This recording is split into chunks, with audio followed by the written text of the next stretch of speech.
Thanks, Marty. Good morning. Pastor Brandon already mentioned my name is Matt. I am normally leading worship up here on Sunday mornings. Help out on Wednesday nights with students, but I'm in seminary as well, working on my master's degree in theology to be a pastor someday, pastor of this church someday, and I have the opportunity to preach this morning. I'm excited about that. In case you haven't been here for the past month and a half or so, we're in the middle of a life priorities series. What is God's design for our life, for our priorities in life look like? And just to catch you up a little bit, what we've already looked at, week one, we started off examining why God, our relationship with Him, following His commands. That's our number one. That's our top box. That's our number one priority in life. Then we looked at the importance of marriage. God created marriage. He did it as a gift, something that should be cherished and should be lived in. And He has a design for that. So out of that, we looked at, marriage, husbands, what does that mean? What does that mean for you to love and honor and respect your wife? Wives, submit to and honor your husband. What does that look like for you? So we have God first, spouse second, in our life priorities there. And last week, in our third box, we're talking about family, children, parents. That's our third priority. So last week, Pastor Brandon talked to us about parents. Parenthood is also a gift, and what is that like to do that well, to have the gift, the blessing of children, when we are imperfect people, when we do mess up, when we're not going to parent the way God parents, as the famous book is titled. We're not able to do that perfectly. We're not able to fully do that, but God is the perfect parent. He is the perfect father. We have His example in His Word of how we can aspire to do that, and even when we fall short. We have His grace and we have His provision that He is the one who in Him we're made righteous. So this week, the other side of that coin, parents, how are we supposed to do that for children? Children, what is our role as parents? So if you missed any of these past messages or you want to re-listen to them, they're all posted on emmausroadonline.org. If you want to get caught up or just have a refresher, you can listen to them at your leisure. Hopefully after right now, not right now during this message, but if you need to, okay. The last few weeks, like I kind of unpacked, we've spoken to fairly specific audiences, wives, husbands, parents. But this week, I'm excited to bring a message to children, which in theory is all of you. Is everyone children in the room? Yeah, at some point, yeah. So let's dive in. We're looking at Ephesians chapter 6 today. There's a couple other passages that I'm going to jump around and use as well, but the core of this we're going to use today is Ephesians 6, starting at verse 1. Words are going to be up on the screen here. Children, obey your parents in the Lord, for this is right. Honor your father and mother, which is the first commandment with a promise, so that it may go well with you, and that you may enjoy long life on the earth. It's the Apostle Paul writing here. The quotations he's quoting from Exodus chapter 20, Deuteronomy chapter 5, where the Ten Commandments are handed down to the people of Israel, the people of God. And he says, children, obey your parents in the Lord, for this is right. Honor your father and mother, so that it may go well with you, and that you may enjoy long life on the earth. Pretty clear. Everyone get it? I think we're done. Yeah? We're going to dive in a little more. What does it mean? How can we honor? How can we obey? We're sinners. How can we do this in a way that is honoring to our parents? Let's pray. Father God, thank you for this day of life. Thank you for the blessing of being able to gather, praise your name, to be filled by the truth of your word. The words you've given me in this time, I pray that they are useful for the building up of your church. Bless the study that's already happened, and the words that you have for me to communicate to your people. Pray that they are truthful and in line with your meaning, with your word, with your love for us. Give us all open ears and hearts to receive them, that we may be built up in Jesus' name we pray. Amen? Amen. So, I already mentioned he's kind of riffing, quoting off of the handing down of the Ten Commandments in the Old Testament, Exodus chapter 20 and Deuteronomy chapter 5, if you want to do a little more independent study on that. And in handing down, the commandment actually says, honor your father and mother. In God's words, obey is not in there, but in our text today, Paul uses the word, children, obey your parents. So where does that come from? Are those the same thing? I think they're different, and I'm gonna support that a little bit. But it's clear, though, that the Bible still places a great deal of emphasis on children obeying their parents as well. Children are to honor their parents at all times, especially when children are young, though. That honor most often takes the form of obedience. They're learning, they're following, they're hopefully being trained and built up in good ways. So they should be able to follow, they should be able to obey. Obedience can be a part of how we honor our parents, but that's not all of honoring our parents. Honor is not simply obedience. Paul has chosen in this text today, and there's also, he wrote a letter to the Colossians as well, chapter 3, with a very similar passage in which he also says, children, obey your parents. So this had to have been important. Something in God's working in his life, his study of the scriptures compelled him to really harp on this aspect of obedience. Why would Paul emphasize this particular aspect of honor? I think it's because of how readily we can disobey. Mark, can I use you for a second? And Carissa. What's something that you might give instructions to Carissa to do on a given day? Clean your room. When your dad asks you to clean your room, what is the last thing in the world that you want to do? Clean your room, right? Right? Isn't somehow in our sinful, fallen, broken selves, we're honed for rebellion. If someone tells me to do that, I'm not going to do that. If I decide to do that, it's going to be my choice. Dad, I didn't need to do that for you. I'm going to clean my room on my own. Like, I can do it, right? And yet, Paul emphasizes this so much. Because of sin, we're naturally predisposed to rebel. To God, to our parents. It was true of the children in the Bible when the Ten Commandments were handed down, and the ones who were hearing this message from Paul. It's true of us today. We have cute little catchphrases for the terrible twos, and fours are a tough age, or now we have a teenager in the house. Uh-oh. We expect this to go poorly. we as parents, we anticipate disobedience from our children. But that's clearly not God's design. So where did we get this messed up? How did we get here? That's why we're doing this sermon series, because somewhere along the way, we lost track of these priorities, and we've fallen to sin, and they're not in line. We're not living life to the full as God intended. So from the Bible, we can know that the parents, you're right to expect obedience from your children. God gave you the privilege of having children to raise up, hopefully in Him, but that's a privilege. Children are right to show honor to their parents through their obedience. The importance of this obedience, though, is even within this, obedience to their parents, children are trained up to be respectful of other authorities, teachers, governments, other leaders, and God. As it relates to parents and their young children, this obedience, yes, it should happen when they're young. It should be in place. Hopefully they're following a good example, and they'll obey and follow that good example.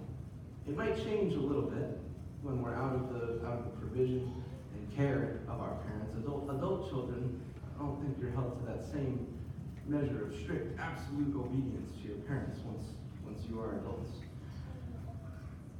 But as we think about this together as young children and as adult children together in this room, obedience at its core is to submit to the request of a person who rightfully holds that position of authority. We believe here that God is the singular highest authority. that we have. We also believe that he has placed parents in a position of authority over their children. Fathers are the head of the household. Christ is the head of the church. He's placed that, he's given that position of authority to them. Obedience is a child's display of that honor, honoring that authority.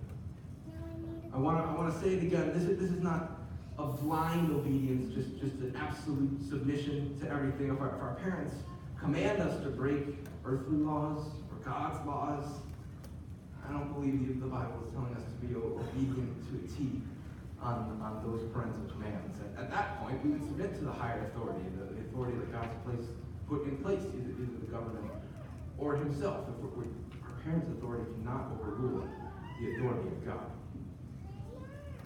This is a picture of what obedience looks like, but we already talked about it's not the whole picture of honor. So what is honor? The first time we really see honor, the word honor as the Ten Commandments are handed down in this fifth commandment, is a Hebrew word, kaved. That's the word for honor, and it actually refers to a measure of weight, something that is heavy or significant. So something that would hold value. To honor something is to value something. To honor our parents, we attach great worth to them and great value to our relationship with them. This means, practically, as we're living it out, that to honor our parents, we're to treat them with kindness, gentleness, love, and respect. We're to speak well about them. As adult children, as we have more responsibilities and more independence, there may come a point where we need to ensure that our parents are cared for. It comes back to caring for them, even to make provision for them when necessary. Dennis Rainey is the co-founder of Family Life, and he puts honor this way as he describes it in the family. Honor is an attitude accompanied by actions that say to your parents, you are worthy, you have value, you are the person that God in his sovereignty placed in my life.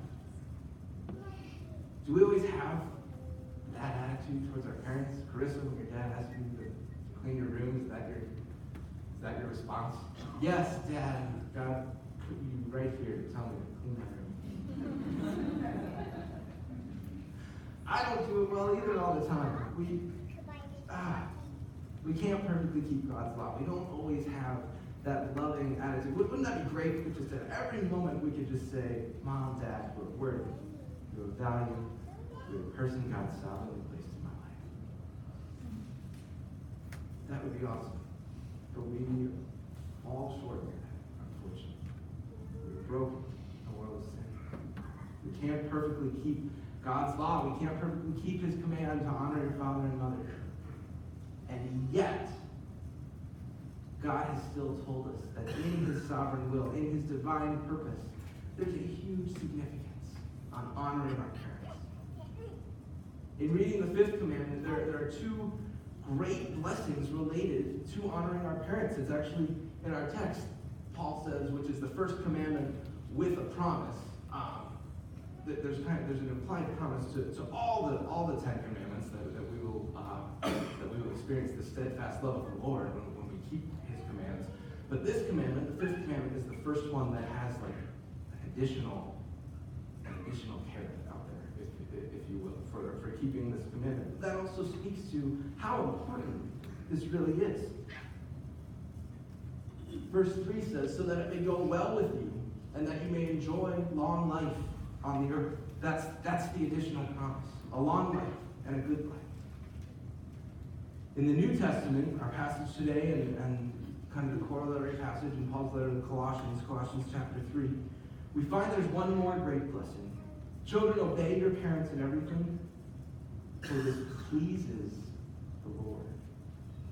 Our honor towards our parents makes God happy. Why? Because when we honor our parents, we're honoring God who in his sovereignty planned to give us parents. Our honor towards our parents pleases and glorifies God, his plan, his sovereignty, his purpose. So how do we do this? How do we honor our parents? I tried not to paint a really grim picture of our failure. I don't want you to feel beat up this morning by how we can't do it. But I think that's our reality. We do fall short of God's perfect plan here. How do we do this? How can we practically honor our parents? We just run up to mom and daddy tomorrow and say, I honor you. We good for today? See you tomorrow. More than that, we've already talked about there's actions that accompany these words. And I think a really good place to start is somewhat related to what we talked about last week too. As we talked about imperfect parenting, we're also imperfect children. And I think the first way we can honor our parents is to forgive them. To extend them the grace given us.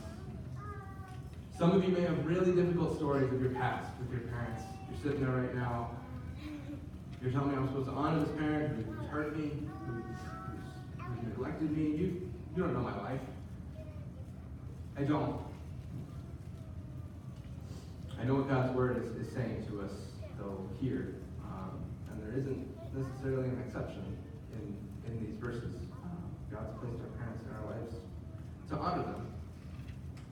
Romans 13:7 says, pay to all what is owed to them. Taxes, to whom taxes are owed, revenue, to whom revenue is owed, respect, to whom respect is owed, and honor, to whom honor is owed. Our verse simply says, the fifth commandment simply says, to honor our parents. It doesn't say to do it only if they're perfect, only if they never wrong us. It simply says to honor.